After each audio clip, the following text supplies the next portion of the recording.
Building a category-defining brand. The market starts changing before people have language for it. The message arrives at 6:08 a.m.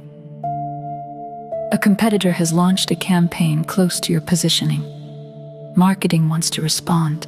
Product wants to move the launch forward. Retail is forwarding buyer screenshots, and an investor has sent one line. This category is heating up. You sit with the phone in your hand and feel the pressure. The company is growing. The brand is visible. The market is noticing the space you are shaping. The real question is whether the company can define the category before the category defines the company. At 8 a.m., the strategy meeting begins. Brand has competitor slides open. Product has customer insight reports ready. Retail has demand signals from 3 markets. Finance has margin scenarios. One executive says, "They are moving directly into our territory." You hear the concern, and you hear the signal underneath it. When competitors copy the language, the market is confirming the shift. You pause for a breath and say, "We build the category by becoming clearer about the standard we are creating." At 8:30 a.m., the team reviews the competitor campaign. The visuals are polished, the message is sharp, the rollout is aggressive. For a moment, the room leans towards speed. Then Customer Insights opens the latest data.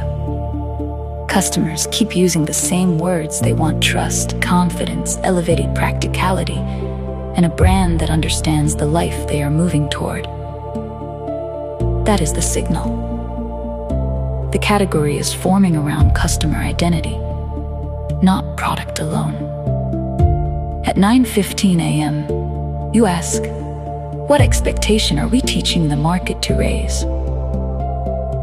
Product says the standard is fit consistency. Retail says the standard is reliable delivery. Customer experience says the standard is proactive communication. Brand says the standard is emotional clarity. You write one sentence across the board. A category-defining brand raises the customer's expectation and then keeps meeting it. At 10 a.m., the launch plan comes under pressure. Marketing wants to pull the campaign forward by 2 weeks. Retail says demand is already there. Operations says the second production run needs more time. The room leans toward acceleration again. You ask, what would make this launch strengthen the category instead of simply joining the conversation? The energy shifts. Product needs the hero item to carry the standard. Operations needs the launch sequence to protect availability. Customer experience needs education before the product lands. Brand needs a point of view strong enough to travel. This is category building. It teaches the market how to understand value.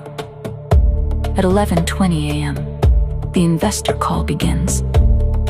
The investor asks, "How do you know this company can lead the category instead of becoming one of several brands inside it?" You answer, "We are tracking the behavior shift behind the demand." The call becomes quiet. You continue, "Customers are telling us what the category is becoming. Our job is to build the product experience and operating system around that future before the rest of the market catches up." At noon, the team reviews the positioning statement. The first version sounds safe. The second sounds trendy. The third sounds like the company. You read it twice and say, "This is the one." It gives the customer a new standard to recognize. A category-defining brand needs language the market can repeat. At 2 p.m., the execution plan becomes practical. The team defines the hero product. Retail receives the education deck. Customer experience builds the launch guide. Operations ties rollout speed to inventory confidence. Marketing anchors the campaign around customer transformation. Every function now serves the same strategic identity. At 4 p.m., you walk through the office. The competitor is active and the market is moving. The company feels focused. The work has direction. The standard has language. The brand has a sharper point of view. This is how category leadership begins. The company sees the future behavior clearly enough to build around it before everyone else agrees. At 5:30 p.m., you sit alone with the final deck open. A category-defining brand is built through customer insight, cultural timing, product excellence, operational trust, and a point of view strong enough to change what people expect. You are asking, what standard are we creating that the market will measure against? That question changes the product, the message, the rhythm, and the ambition. That is how sophisticated founders build category-defining brands. They listen for the behavior shift. They name the standard. They build the experience around it. They stay consistent long enough for the market to reorganize around the clarity they created.